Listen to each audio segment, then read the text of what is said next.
Hello, hello, hello. So let's get started, guys. In fact, let me just make sure that I have my question window open here, since last time I didn't.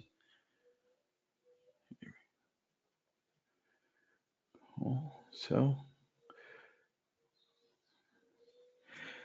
hey guys, welcome to the second part of the series. I do apologize for last week. Last week, I actually arrived from HackOn in Oslo, in Norway, and it seems that at one point during my 26 hours of travel to get back home, I caught the influenza uh, flu.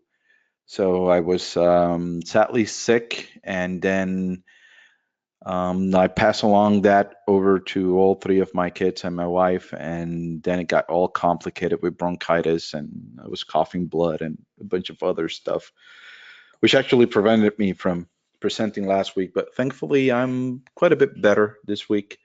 Still not 100% recover, uh, but hopefully, you guys didn't miss last week's presentation, and we're doing it now.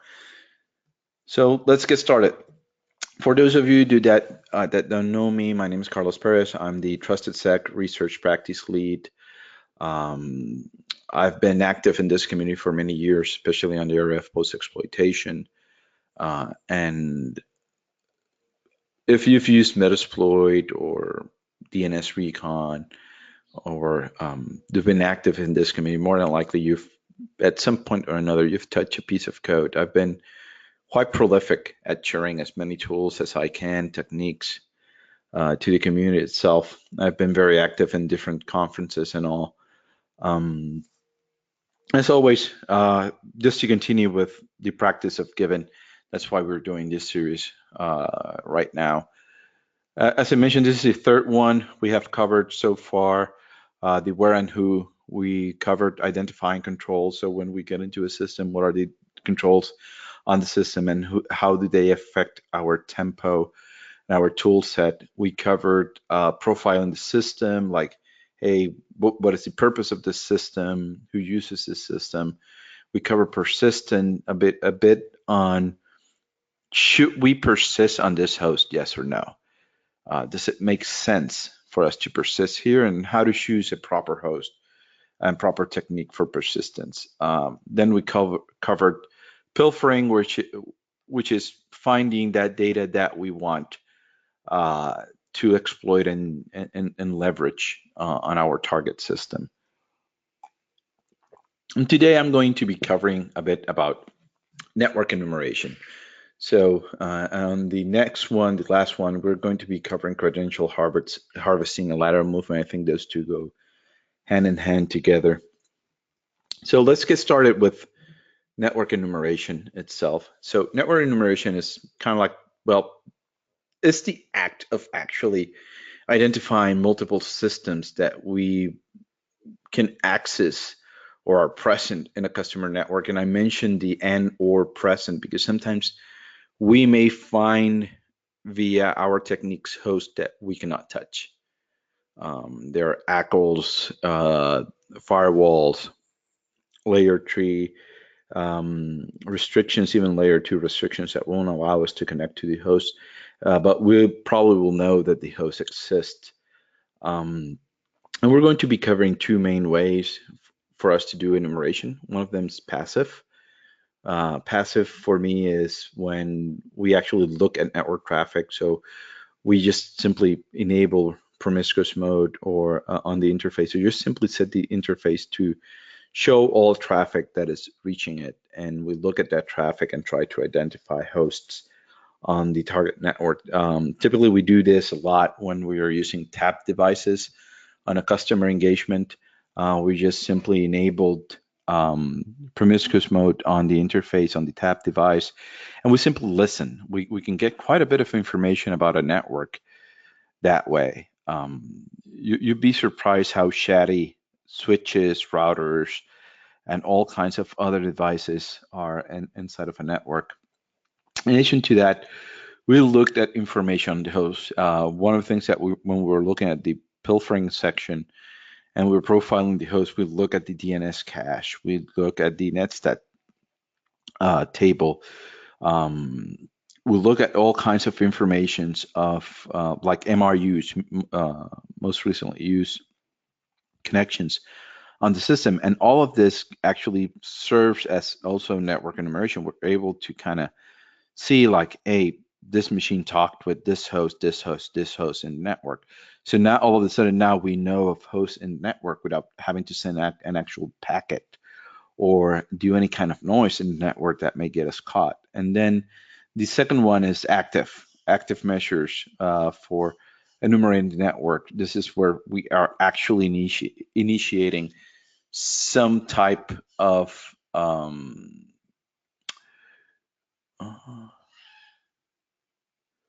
I think we did already the pilfering side where I covered all types of searches on the system.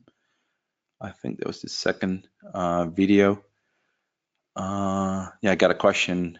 We did the pilfering part yet? Yes. I think it was the second one in the series. So continuing on the active side, we're kind of just sending out information into the network itself, and we're querying the different services in the network to see what we can actually do in network. And this is one that I have to say, some defenders have been very good at detecting active enumeration of the network. Is something that has really surprised me quite a bit. So typically, when we're doing all of this stuff, many factors to come into play, like how are we going to do this? One of those is the security maturity of our target host. I brought the example that we were doing a pen test against a target network, and one of the things that we did is that we went into LinkedIn and we simply applied for different positions that they had open, and we were able to learn about all of their controls, what software do they use. We were able to find out how they operated just by talking with the recruiter and getting information to see if we would be that candidate interested in the position.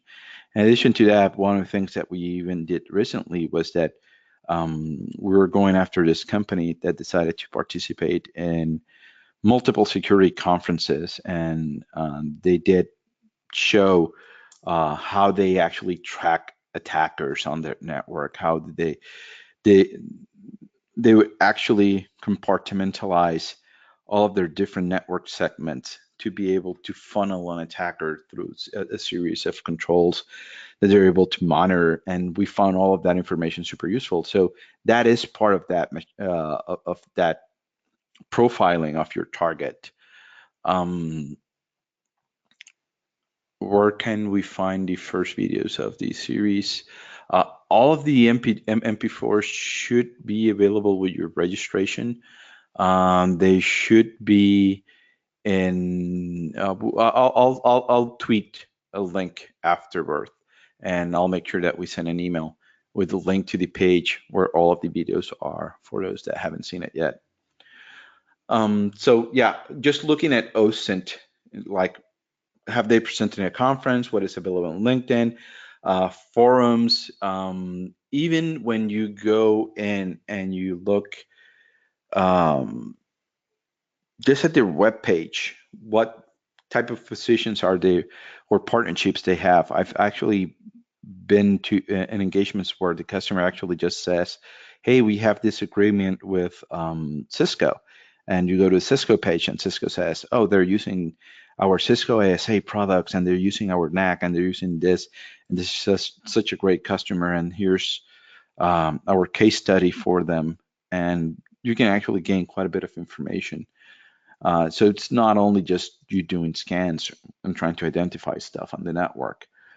Also, the level of access that we have to the host will determine what we can do. So one of the things that I've done is I try to stay with the lowest level of access in terms of what we can actually show to you guys. Also, the current location.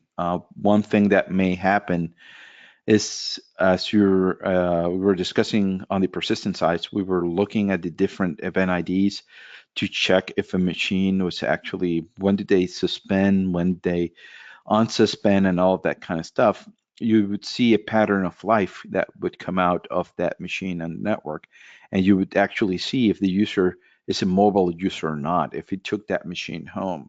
Sometimes we may get a shell and it's the laptop of the user in a cafe, the user in customer engagement or somewhere else.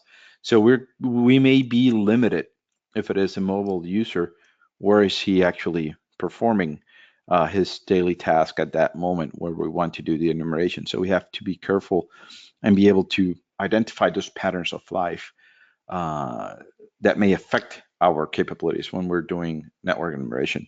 Another thing is network location. One thing that actually surprised me from a technology company was that their conference rooms, people actually, when they were in their desk and they connected to their jack in the wall for the laptop, they had access to all of the internal network, no problem. But when they went in the conference rooms were in a kind of shared area where their customers can actually come in and connect also.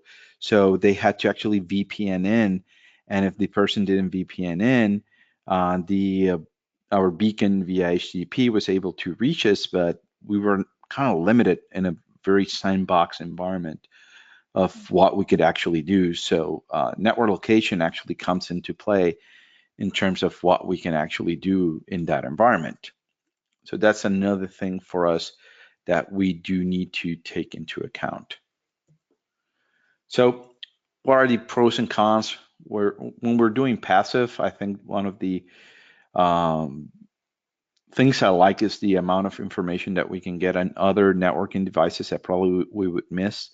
You have LLCP for all of the network switches. You have CDP still out there, Cisco Discovery Protocol. We will still see traffic for that.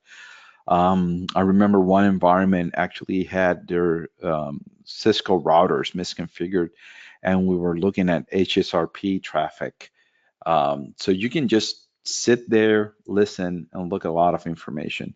Now, one of the problems and things that we have to take into account is that if we put that interface in promiscuous mode, some systems will actually be able to tell that interface all of a sudden is in promiscuous mode and listening to traffic. There are some EDR products out there that will actually detect an NDIS driver being loaded on the system, and they'll be able to say, hey, somebody's doing something they're not supposed to on this box. Let's say that you're running an environment that's actually running VMware and they're using VDI, the network switches will actually alert if the interface actually goes into promiscuous mode. So passive will depend a lot on the network side, if it is effective or not. And it was one of the reasons that we've started kind of like staying away from it a bit. And it's just that it depends on the level of maturity of our target. Do you encounter many environments with PV LANs? Not many, but we've seen them, and yes, they're a pain in the proverbial butt for if you're an attacker or doing emulation. And the main reason for that is that we're completely blind to it. We don't know that the PV is there. There's no way for us to know that we're able to actually detect the PV All of a sudden, we're in a box, and sometimes we may have taken quite a bit of actions that would have already got us caught. Um, they're not common, but when we do find them, they tend to be quite effective when a customer actually configures it and monitors the logs. Sometimes there's an example. This one comes from when I was in another job before TrustedSec, where PV we should have got us caught because we were trying to do quite a bit of stuff that was generating quite a bit of syslog events. Um, we were completely isolated on that box until we realized that something was funny. But thankfully, customer was not looking at their logs. We were being channeled to a layer 3 device. We were not able to communicate, move laterally across the network, and enumerate other hosts in the network actively. And all of our actions, port scans, ping scans, all different kinds of stuff was generating quite a bit of logs, but target was not looking at their logs itself. So for us, it was painful, at least for active enumeration. PVLANs tend to be quite painful. The broadcast traffic can still provide useful information without promiscuous mode. You'll see MVS, SSDP, LLMR. Yep, that's true, and it's quite useful. I thought I mentioned that at the beginning, but okay. Thanks for the point, Schultz. Come on, change slide.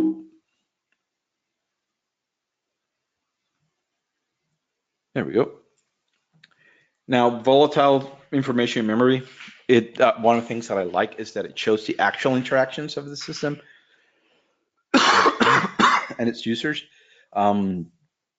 We found they're using Ultra 65, that they're using Azure, that they're using Salesforce, that they're using all kinds of stuff. We just look at DNS cache information, and we're able to enumerate other services or other stuff that they may be using. We're able to enumerate, or at the very least know, like, hey, there's a host that is we're on a 10.10.0.0 network, and there's this 192.168.1 network over here, just by looking at the netstat data.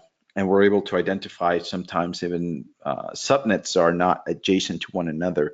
And we're just able to see all of that stuff just by looking at netstat table MRUs and all of that volatile information that is still in memory. Now, when we move to active, typically I like using host discovery protocols, especially IPv6 stuff, because a lot of people still don't secure or block or control IPv6 in their environments. It's been many years, and they still go like, I still use IPv4, still works very well. I don't need to implement all of this controls or security on the IPv6 side. So just doing a netsh show neighbor, I do a neighbor discovery for IPv6 that sends ICMP-v6 packets. I'm able to look at hosts that may be my own subnet, and I get their ARP addresses, or MAC addresses, sorry. And then I'm able to use those MAC addresses on the IPv4 side by doing ARP discovery against each one of those MAC address and get their IP. I know that some of you guys may say, but Carlos, you can do an ARP scan on the network, and you probably can do an ICMP scan or a ping scan on the network, and you should be able to see all of the hosts. And that's true, but very recently, a government contractor was good enough that if you tried an ARP scan, they actually had alerts set up for certain thresholds of stuff happening on the network, on the different subnets, and they were able to, in their network visualization tool that they were using, they were able to know that there was an influx of ARP requests higher than normal on the subnet, and be able to say, hey, somebody's doing an ARP scan. And then when we moved to do a ping scan of the network itself, they saw that there was an actual spike in ICMP traffic that was not normal, and it got us noticed. And that's one of the first times that I have to be completely honest, where ARP scanning, which was one of the methods that I use quite often was actually detected. I was talking with a co-worker of mine about that, and yeah, Tradecraft is something that we are constantly discussing in research. Like, how can we make it better? And this was one of the first times that we encountered a customer with the level of expertise and foresight to actually alert on simple techniques as an ARP scan and a ping scan on the network, and just be able to know their traffic well enough that if somebody was doing something like that, that they would be able to trigger and then start taking action. So um, thankfully, IPv6, ICMPv6 to detect neighbors still works. That is something that I'm modifying in my Tradecraft, where I'm now doing um, show IP neighbors, and I'm looking at the neighbors uh, using ICMPv6 and then doing selective ARPs to get the IPv4 addresses of network devices. I'm just modifying my Tradecraft based on previous experience. So, as I mentioned, we're working on MPEs or non-permissive environments. One of the best things that you can actually do is just blend in with the normal traffic. Um, do most people track ARP requests, especially with load balancer devices? Uh, to be honest, no. At least not that I'm aware of. This customer was the exception. Um, so typically, I like focusing on Active Directory, and one of the main reasons for it is that we can just blend in. A host normally in the network is constantly creating an Active Directory for its own information and information of other hosts, so as it can provide access to its services. For example, if it is I'm accessing multiple hosts on the network, I'm doing SPN queries against Active Directory, like, hey, can you validate that there's a service that allows me to authenticate using Kerberos? Or if all of a sudden I'm accessing a service or a chair, there's interactions where I'm getting a ticket granting ticket, there's all kinds of information that my system's constantly querying from AD. So traffic from AD tends to be very normal, with some exceptions. Like, for example, if you have ATA on the network, it's able to detect quite a bit of stuff. But when it comes to, at the very least, querying of information, it's hard to detect that you're doing something against AD unless you're going all crazy and you are enumerating, let's say, all users in a domain. That's a big no-no. Typically, you want to be very targeted on your environment. Let's say that you're going against a Boeing or Hewlett Packard, or you're going against one of these big companies that have gigantic AD infrastructures, and all of a sudden you decide, like, I'm going to create AD for all users, and all of a sudden you're getting hundreds of thousands of records in your console. That amount of traffic, that spike of traffic, will be noticed. The AD will be, the CPU will be impacted, and when they correlate some of the information in terms of CPU queries and network traffic, they'll be able to say, hey, somebody is doing something that they're not supposed to here on the network. But if you keep your enumeration of the network very low down, very as normal as possible, one of the things that you'll notice is that you'll be able to get by very easily. Another thing that we like to abuse is the browser service itself. The browser service is a very old service. It's supported for legacy reasons. And one of the things I like is that many times it will work even if you're not part of a domain. You're able to enumerate other hosts in the network and get quite a bit of information that way. So as I mentioned, I really like AD. AD is, I'm able to do LDAP queries, ADSI queries against network. It worked on C, C++ applications. Have you seen MBT scan detected often? No, I have not. Another thing I like about LDAP and ADSI is that it works on .NET. It works with Windows scripting host, VVS, JScript. It will even work on VBA, Visual Basic for Applications. And the amount of resources that are out there when it comes to Active Directory and different ways that we can use it is quite big. Three of my favorite websites are those that I've listed there. AD Security by Sean Metcalf, that's a must. If you're serious about security in a Windows and you have Windows in your environment, being subscribed to RSS feed and following Sean Metcalf from adsecurity.org, that's given. That's a must. There's no excuse there. You have to do it. Another thing is that Microsoft has this wiki, which I like, which has quite a bit of the multiple queries out there that you can actually perform. Let me get it for you. Let me bring this over here. So here's Sean Metcalf's website, Active Directory Security, adsecurity.org. Great resource in terms of Active Directory. The other one that I like is Self-ADSI.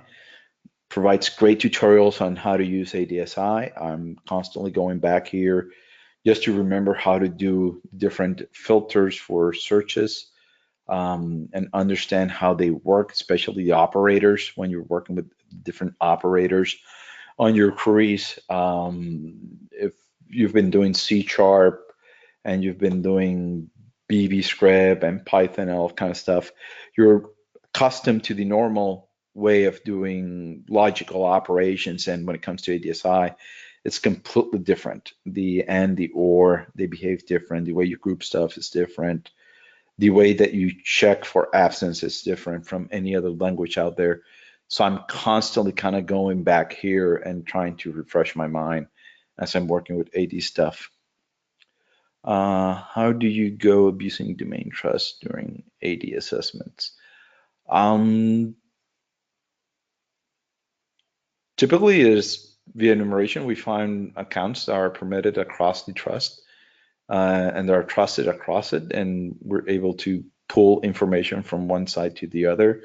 Another one is just checking for machines that are allowed for delegation, and we can use techniques like that from Lee Christensen when we're able to abuse that to get Kerberos tickets that then we can leverage. In fact, I think Harmjoy, Will Schroeder, recently had a very good blog post or a series of blog posts on abusing trust relationships. I would recommend that you go and check his blog. In fact, let me go here, Harmjoy with a 0, Harmjoy, domain trusts. Here you go, a guide on attacking domain trusts. He has a series of very nice blog posts on how to abuse domain trust. This is what I would recommend. Hashim Jawad was one who made the question. So I would recommend this website. Very good one. The other one is this one from Microsoft that has quite a bit of example queries that you can just copy paste and modify to your own needs. That is one that I highly recommend for people. So these are great resources that I tend to recommend heavily to people starting out and that they want to do Active Directory type of enumerations.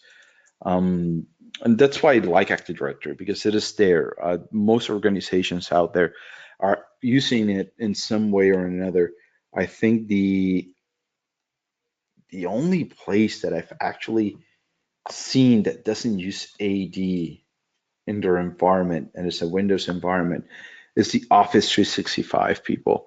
They're different hosts that host Office 365 for all of their tenants. Each individual Windows host is not part of a domain. They actually just use other methods of configuration management to be able to query and manage all of those resources and validate stuff. When it comes to tooling for this, my biggest recommendation is SharpView. It's an in-memory .NET assembly port of PowerView. Here's the link to the Aggressor Script for it, and also I have a link to the assembly. And I know that some of you are going like, hey, why not PowerView? And one of the reasons for not using PowerView is PowerShell logging. If I identify a network that actually has PowerShell logging, I think the majority of rules that you're going to find out there for PowerShell are going to be for PowerSploit and PowerView. And PowerView just being this single gigantic PS1 file. It just provides such a large surface for you to write rules against it, to be able to detect it and be able to alert and on it, that I typically just go .NET. Thankfully, .NET visibility is still in beta at Microsoft. They're still working on adding AMSI support for .NET 4.8. Once that is there, it is a thing of just looking at what rules, what signatures are generated by the different AV vendors. But at the moment, when it comes to .NET, unless you're against a target that is using Endgame, more than likely they're not going to be seeing what you're doing in terms of .NET. So that's why I typically recommend SharpView for that. Another tool that you can actually use is in Metasploit, the extended API has a command to create AD via ADSI. I use this heavily on my own modules. If we go into my GitHub, I have multiple Metasploit scripts that actually do use this. So if I go here, and here's one of the modules that I actually wrote, one of the things that you're going to be seeing is that it actually loads that extended API. And once it loads that extended API, I'm able to actually perform ADSI queries. So if here's my query, and this query is specific for GPO objects. And once I do ADSI.domain query, I run my query against the domain, my filter, and then I provide the values of what is the max search from my data store. I'm able also to specify, only give me these properties here to display. I'm able to process those on my target box. So this is one of the reasons I actually like learning and teaching when it comes to Active Directory, how to deal with LDAP filters. And the main reason for that is that this filter here applies the same way. Let's say if I'm doing, let's go here into domain controller. If I'm doing stuff in PowerShell. So if I go in PowerShell,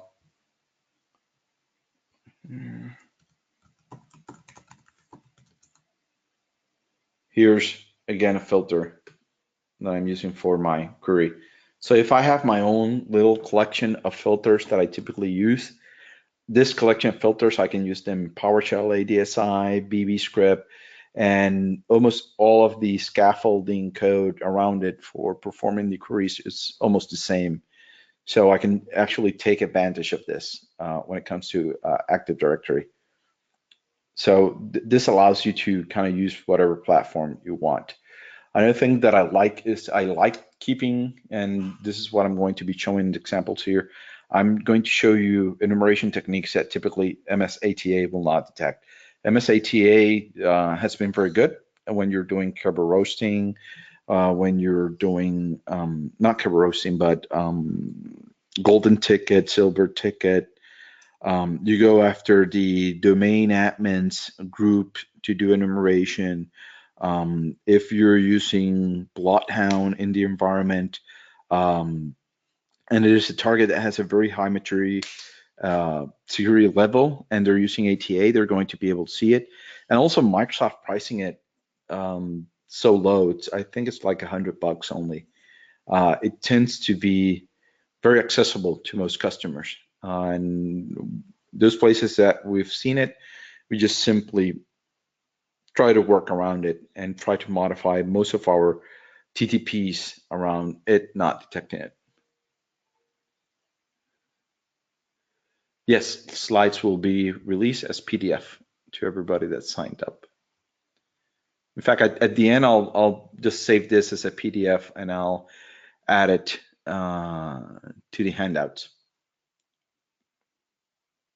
So typically, what is my order of operation when I'm doing all of this enumeration? So typically, I start by identifying the forest root and all the domains. And this is just as simple as doing a query for object category domain. This will give me all of the domains. I just specify, I get my DSN, like, hey, this machine is part of Acme Labs.pvt, and I'll identify CN Acme CN or DC Acme Labs DC PVT, and I'll just say this is my root. Just start enumerating all domains under this, and I'll start enumerating all of those domains. And some of the information I'm going to actually be querying there is I want the password policy per each domain. I want all the trust relationships, and this is very useful because all of a sudden now I have all of the subdomains. As soon as I hit that root domain, I get all of its subdomains and also any other relation that they may have to other hosts and network. And I'm including some of the queries here for you guys to look at. Another thing that then what I'll do is I'll look for linked GPOs for each one of the domains. And also I'll look at the description. Descriptions tend to be super good or super useful for me when I'm looking at stuff. Another thing I like pulling out is the WMI filters. This will teach me if they're filtering or they may be linked to a GPO, but only apply to hosts that have X version of Windows or X piece of software in the host itself. So I typically just look for also WMI filters, and I correlate this information here. So if I go, let's go over here, sessions minus I1. Let me make sure it's working. Yep, it's working. Do background and use post Windows gather enum AD. Let's see, AD GPO.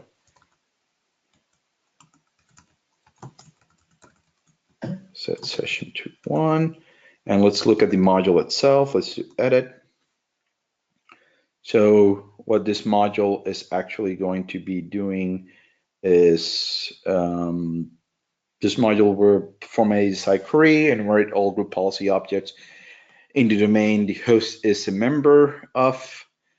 And when we look at it, we're going to be looking at the WMI filter information, machine extension, user extension status, if it is linked to what OU, location, and all kinds of information there. I always like to do edit on all of my Metasploit modules so I know what they're actually doing. Let's do show options. Everything seems set. And let's run it. And demo gods hate me. Name error and constant Rex UI table.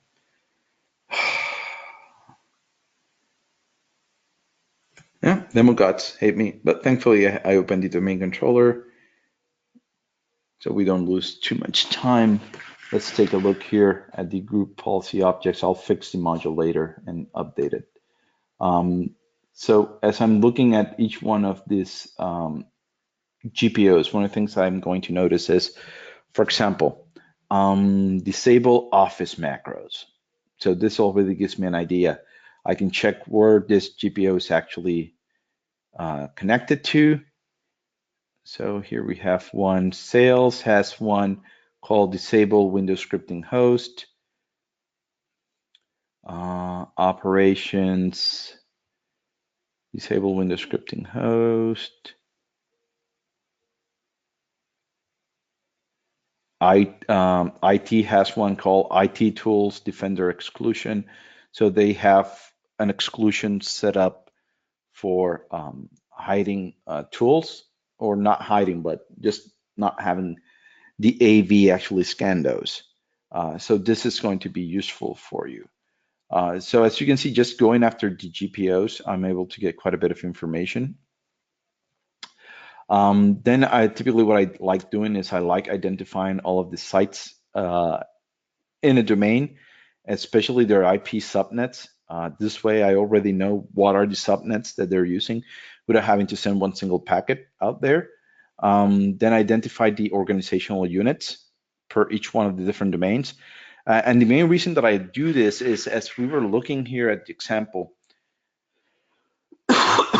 which is actually kind of like an export that I did for an organization that we saw. And the way they organize stuff is that we can actually see kind of like the logical way on how this business is actually structured. So let's say this is not a pen test, this is a red team engagement. A red team engagement, typically we're identifying how the business operates, what are the areas of the business that can be impacted. So we would identify, hey, this business actually makes widgets, and all of these widgets are actually made by the development group. So our main target and the main reason that we were brought in is how accessible and how exposed may the main code for the widgets for the company are to an internal attacker or somebody that has gained access to the network. So we run through our different scenarios, and one of the things is that when we enumerate the directory, we're able to enumerate like who is related to the development group, who's active, what are the computers, what are the accounts. Those accounts we check in other groups, and if all of a sudden we see somebody from another group in another group, and that group then relates to this group inside of the development area, we're just identifying different paths that we can get there. And just having all of this information from Active Directory becomes very useful to us to be able to simulate that advanced attacker that wants to get there. So, and that's why I mentioned that it's different from pen test, because typically in a pen test, what you're going to see is you're going to see people just trying to get DA, and they're just going to do whatever they can just to find multiple holes in a limited time. Most pen tests are 1 week, 2 weeks. And just to show that different ways of abuse. Now, in a red team engagement, we're just red teaming. We're showing the customer areas of risk to their business. So on that one, we actually have to dig engagements longer, so we have more time to enumerate more stuff, and we're able to be more targeted in what we are actually going after. So just getting this information becomes super useful for us. Typically, I like identifying all of the different security groups. As you can see, this is just a bitwise operator. Believe it or not, what you're seeing here is a bitwise operator in the LDAC race. That's one of the reasons that I mentioned that I was constantly going to the self-ADSI website, because I normally just forget about that number there, and I'll just go in and go into self-ADSI. I'm looking here at different operators, and I'm just going to look for filtering binary values. Here's the group type, and it's actually telling you about it. And it's only like the bitwise N is the ends in 803. The bitwise OR ends in 804. So I just copy paste this, and typically I just use the examples there.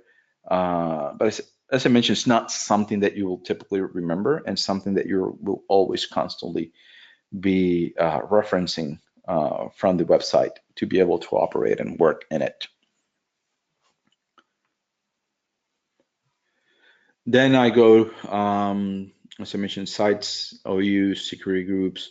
One of the things that I actually like when I'm looking is that Microsoft has added a bit of logging on the recent versions of Windows Server. If I go after domain admins, typically we may get flagged. So what I like looking is for the admin count equals 1, which is the admin SD holder. Every time somebody gets added, let's say to DNS admins, domain admins, server operators, or any of those, this property inside of Active Directory gets set for that account, and this will just help me identify accounts that have admin privileges on the network, and it becomes super useful for me. I kind of like it. So we go here. Now, next thing I like enumerating is SPNs, service principal names, and this is something that you actually need for Kerberos. In fact, there was a security company recently that, not recently, about 2 years ago, that got hacked. Attackers were able to get into one of their Mac OS boxes. Then what they did is that they used LDAP search inside of Mac OS to do all of their AD queries and some of the stuff that was found in the history of the box, in addition to the paste bin that they did to kind of share some of the information between themselves. It was a group from out of Brazil that did it. Some of the information that they were looking for was for the SPNs, and the main reason was that it told them not only what accounts to Kerberos, but also told them what were the services that were available in the network for them to then perform lateral movement on that network. So any service that actually validates a user against Kerberos will actually register on their that account, on their that computer, an SPN, as we can see here. And here we can see that this machine has an SPN for host, MS SQL, terminal services, WSMAN. That means that WinRM is enabled, RDP is enabled on this host, and also MS SQL. And as we can see, it will even tell us the port that is actually listening. Some of the SPNs that we can actually query on the network, so this is super useful for us, is terminal services, SMTP, WSMAN, Exchange, global catalogs, DNS servers. Let's say that you're able to get into a Mac OS box and the machine is joined to the domain. One of the things that you can actually just look is for the global catalog servers, and those are the ones that you can actually use for your queries. Windows will actually in the background just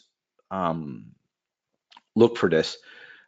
Typically, since it is an array, it is multiple fields. One of the things that you can do is you can just use wildcard operators to be able to look inside of these fields. Here's just an example.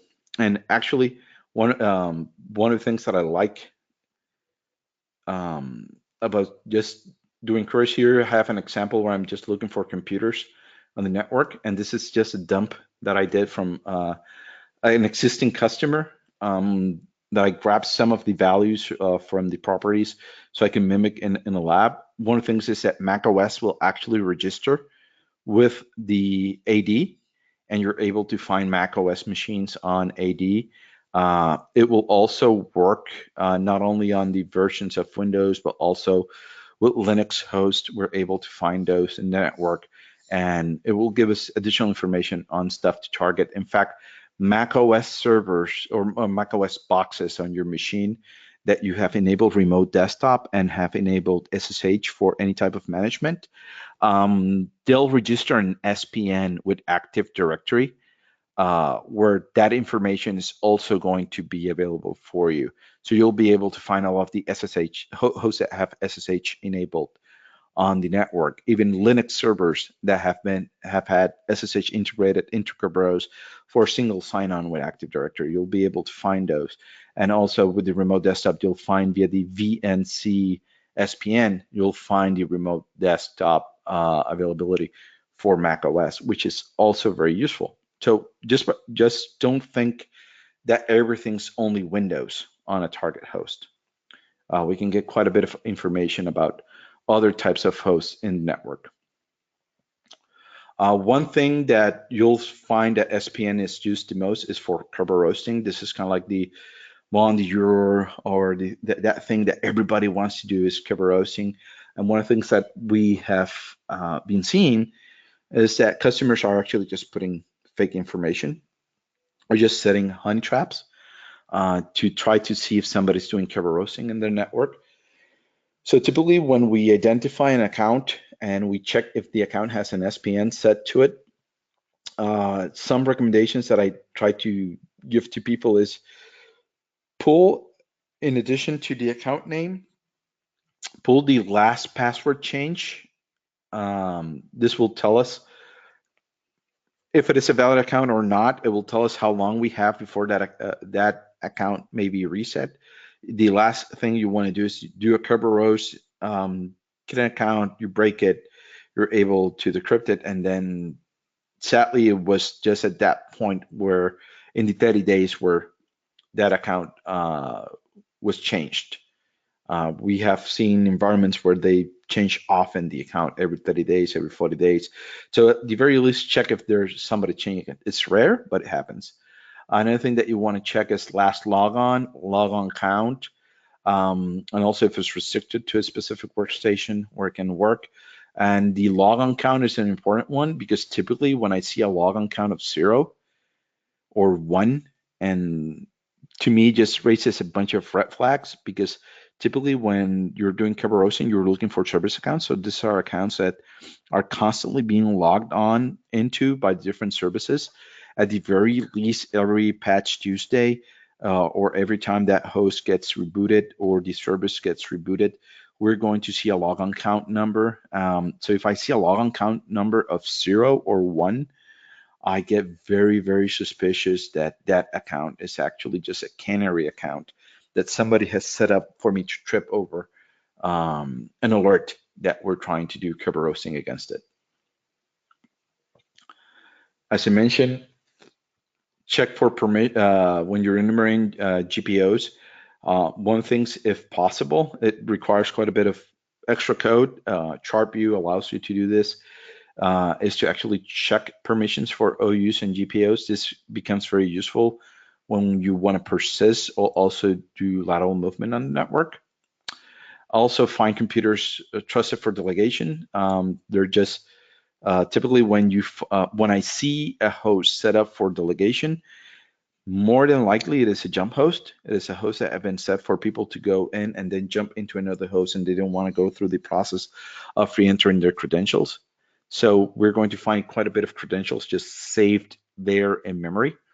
So typically I just go and find trusted for delegation host in the network. So that means that it's a host that can actually be abused in Active Directory. And so far, everything I've shown is just enumeration. I'm just looking for info.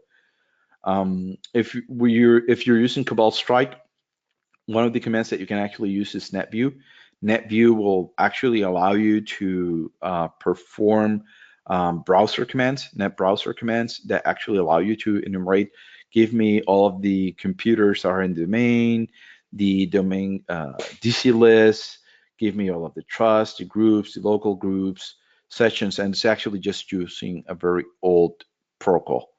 And it works very well.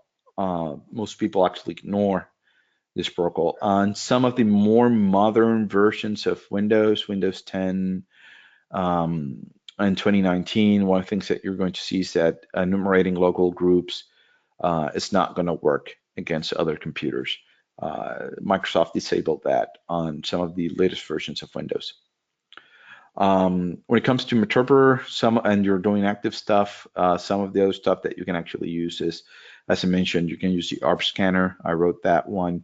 IPv6 multicast ping actually works to find other hosts in the network. You can also just use these SOCKS 4 or SOCKS 5 proxies.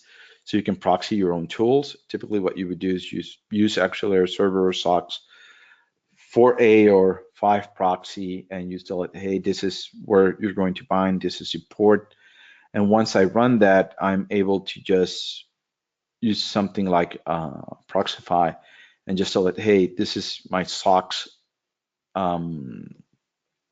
settings and the port that you can listen on, and then I can just proxy chain to chain stuff through it. Now, one of the things that you have to be very careful, and is that every SOX proxy that I've seen out there does not work with UDP packets.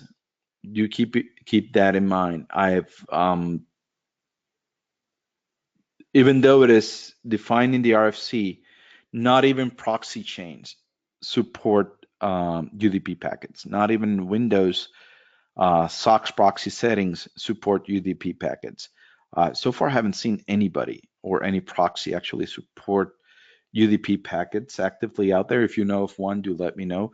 But so far, I haven't, in all my testing and everything I've done, I haven't found one single one that works properly with UDP when it comes to SOX proxy. So that's one of the problems that you may encounter. Now, if you're using modules in Metasploit to take actions across a pivot in network for discovery, you typically just look at the route. You can add a route to the subnet. You can remove one of those, and once you have it done, you're able to just use one of the auxiliary modules, like use auxiliary scanner, port scan, and be able to then scan network that way. One of my recommendations is, if you're going to be so noisy and you're going to be using port scan, limit it to only to active hosts that you've been able to collect in other methods. Most of the modules actually save their information inside of the Metasploit database. So one of the things we can use is just use the host commands. Like you can see there, I can do host -r. I can give it a range, and it will go into the database and pull all of the hosts that are there and set the variable for me, the rhost variable, as here you can see, to a file that contains that list of hosts. So I can limit my actions to only those hosts. And in the case that you're using Cobalt Strike, one of the things that you can use is you can use the layer 2 pivot VPN, and this will actually work with UDP and TCP, which will be a lot better than just the SOX proxy for when you want to take actions. This is one of the areas where Cobalt Strike really shines. Now, I've talked of many different ways that we can enumerate stuff. My recommendation is do your enumeration of the network. Once you're done doing the enumeration, gathering data, stop, assess, and plan. This is something that me and others inside of TrustedSec, we harp on new operators that come in. Is like, don't rush, take your time. Once you have information, stop, look at that information, develop an action plan, write it down, discuss it with somebody else, and then you take your actions. You may have spent a week or two in a red team engagement just to get a shell from a customer that has a very solid profile. And once you have that shell, the last thing you want to do is just lose it by doing something stupid. So typically we just go at them like, hey, stop, assess, and plan. So we identify all of the system of interest. We go like, this is the host that we want to specifically target. We want to identify and select an order of attack, depending on what host and what credentials and what do we have that is critical on this network. What do we want to focus on? And we can gather information from descriptions in Active Directory, interactions of the users. All of that information comes together and we just look at it. If we're going to do kerberoasting, we identify the accounts first. Are there part of any groups that are interest to us? We look at the log-on count. Does it look normal? Is there canary or not? What was the last time that it logged on? So we can even know if the account is actually even in use. Does covert VPN work with Windows 10? I believe not. Typically, I use Cobalt Strike always from a Linux machine. So I would not know. Are you missing an S in assess on purpose? No. Yeah, I kind of crap on that one. I should put that one in. Cool. And so typically another thing that I do is, if I'm going to move laterally, I like looking at what are the services that are available to me in the target network. That's where actually SPNs come into play. ASRB records. I'm able to identify if I'm going to be able to use WinRM RDP, if I'm going to be able to do WMI across the host. So it tells me how I can actually move laterally across this network. And so I plan my lateral movement based on this information, like what users am I going to go and use for this host, what protocols, what passwords. And if when I do my lateral movement, all of this information becomes very useful if I'm going to use an agent or do it agentless. By agent means that I run a payload on the target machine. I create a service, I have it run an executable from a web dev or something, and that agent can be a beacon, an interpreter payload. It could be our internal, one of our internal agents that we develop in-house. Or when it comes to agentless, is I'm using WMI, WinRM to simply execute commands and gather more information or set up the environment in a way that I want to use that. And also identifiers like other entry methods. For example, if we're going through a tab and we have some accounts that we've been able to compromise and we're going to be using one, so we can create an alternate plan of just abusing, for example, organizational unit permissions. Like this person was delegated to actually admin this specific OU, but this person's not a domain admin. So more than likely, there's not a lot of people watching him, but through permissions, we were able to find kind of like a back door into the environment itself. So typically we just plan for alternate entry methods into the environment. So far, guys, questions?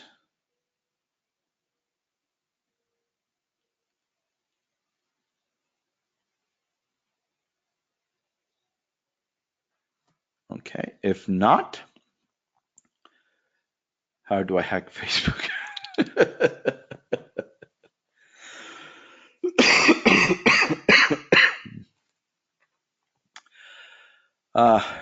That's a good one. Persistent after reboot. It all depends on the host. Typically, when I'm looking at a host for persistence, one of the things I'm going to be looking for is does this host actually suffer from, let's say, for example, blue screens of death? Has it had many not too clean reboots? What is the pattern of time that the host actually comes in and comes out of service? If it is somebody that actually works from 9 to 5, and every lunch hour he suspends the machine or shuts down the machine, when I look at the patterns of life, that becomes critical for me in my planning. Should I actually persist or not on this host? If it is all of a sudden 11 a.m. and I got my shell very early and I see that this guy actually shuts down his machine for lunch and it's my only way in, I'm going to be rushing in the lab, testing stuff, validating stuff, going through notes, and try to move as fast as possible if I need to persist or if there's any other way that I can regain access to this box. Because the pattern of life just dictated to me my time window and my operational tempo. I don't know if that makes sense. It all depends on the information that I have on the host. Do you use DNS for C2? Sometimes we do. It depends on the environment. Some environments they'll notice, other times they don't. It depends on the target. For example, if I'm going, again, some specific banks that we have gone against recently, no, I would not use DNS. But then we have had other customers where we simply go like, yeah, DNS should work perfectly in this environment. And it's because their posturing, their training of their people, their experience of their blue team is not so advanced that we know for certain that we can actually use DNS. as one of our C2s, and it's going to work. And then when we encounter more advanced customers, we try to shy away from DNS. It is very easy to detect that CNS is being used, DNS is used as a C2 channel. So we typically don't do it for advanced targets.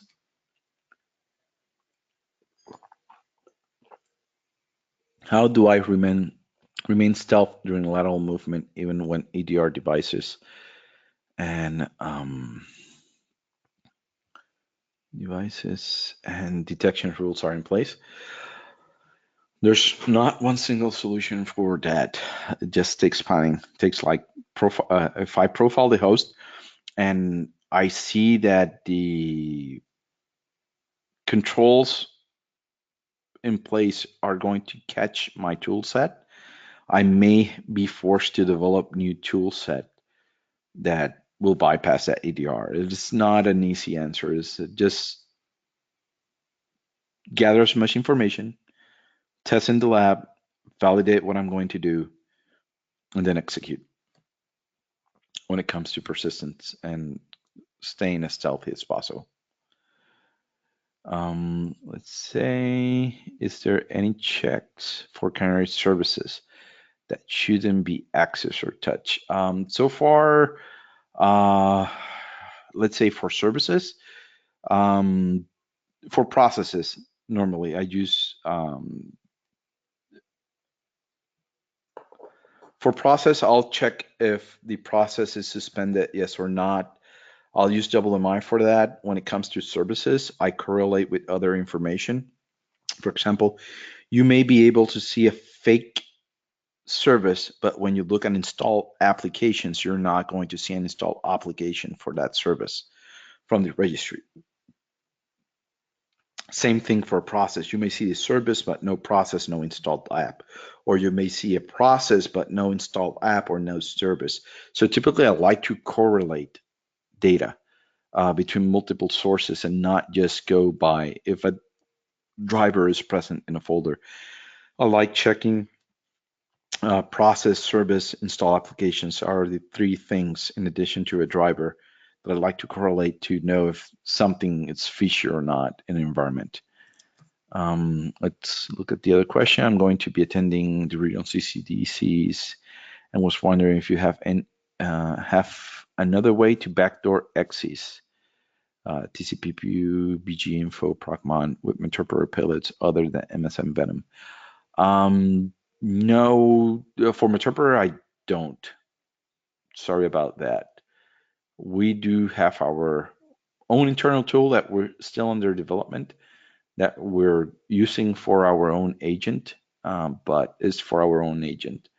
So we can inject multiple shell codes and then we can sign those, do actual signatures with valid certificate for those. Let's see other questions here. What built-in Cobalt Strike options should you be avoiding as they're likely to get caught? It depends on the EDR.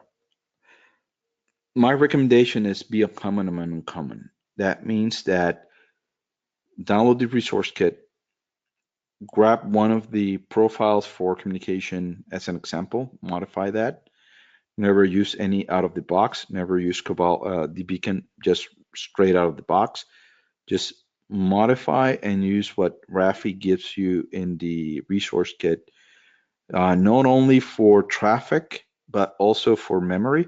So do tests and validate that the beacon that you're using, and the way you have it configured, you're able to use memory encryption, modify some of the values. He has very good blog posts on it. Try to do it that way when you're using Cobalt Strike. Don't use the default.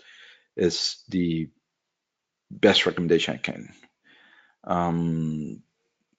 Let's see. Thinking along the lines of Tanium products, I have not. I have friends that work at Tanium, but I have not encountered their product in the wild. Again, we haven't operated against it. In MPEs, where application whitelist and constrained language modes are in place, what are some of the best ways to run native code? call when API functions correctly. There is where I go to my coworker's website, lolbins from Otbar. I try to use other binaries that can load my code for me in those environments, and he has a very nice database there. So let's go. Actually, forgot the website. So he has the website here. Here's the web lolbash project. Leaving off the land binaries. He has application whitelist bypasses. He has some for execution. So typically, I just try to live off the LAN if they're using whitelisting, and I'll try to find executables that are able to load my code into memory. Typically, all of this information, when we're talking about some of the whitelisting, we are able to pull some of the data. For example, if we were able to kind of get a foothold, App Locker actually saves all of the information inside of a registry key. HK local machine software policies, Microsoft Windows, SRPv6 v2, sorry. And inside of there, we're able to just pull the XML and actually just check the XML and check what are the rules and what are their settings in the case of App Locker. So we'll try to enumerate as much information as possible to determine what actions we're going to take. And many times we'll just operate around them. And that is one of the things that when I talk with Otvar that knows whitelisting better than me, that's one of the things that he's always recommending to me is that enumerate the configuration, operate around the configuration. And once you know the configuration is when you can actually go to his page and other resources and identify multiple ways to operate around it. I don't know if that helps. Have you tried persistence with GPO? I have not personally. Is there a typo in your headline? Yes. More than likely there are multiple typos. English is not my first language. Let me save it and export as PDF. Let me put it on my desktop.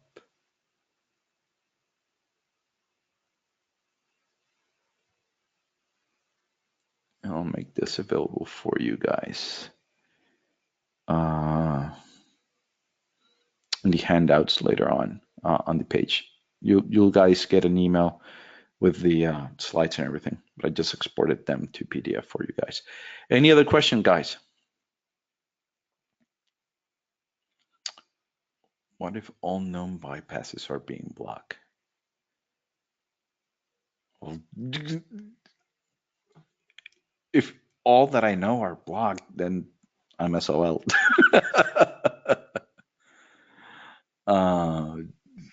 If PowerShell is not blocked, I'm able to pull information. I'll use it. Thankfully, I don't have to use types in PowerShell. So if I'm under constraint mode and let's say I'm in PowerShell, thankfully the registry is treated as a file system.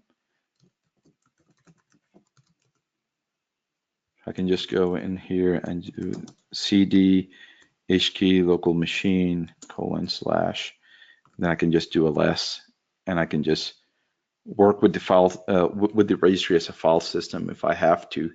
Now, if I'm under constraint mode, I'm not able to use types, or I can do type or just use any of the accelerators that you may find in Active Directory. I'll not be able to use this, guys. But since the registry is being treated as a file system, I'll be able to kind of navigate and pull some data like that. Okay, guys. So we're at the end of the presentation. I hope that you guys liked it. I hope that you guys found it useful, and we'll let you know when the recording is available, and we'll share with you the slides for your perusing and pleasure. Thank you, guys.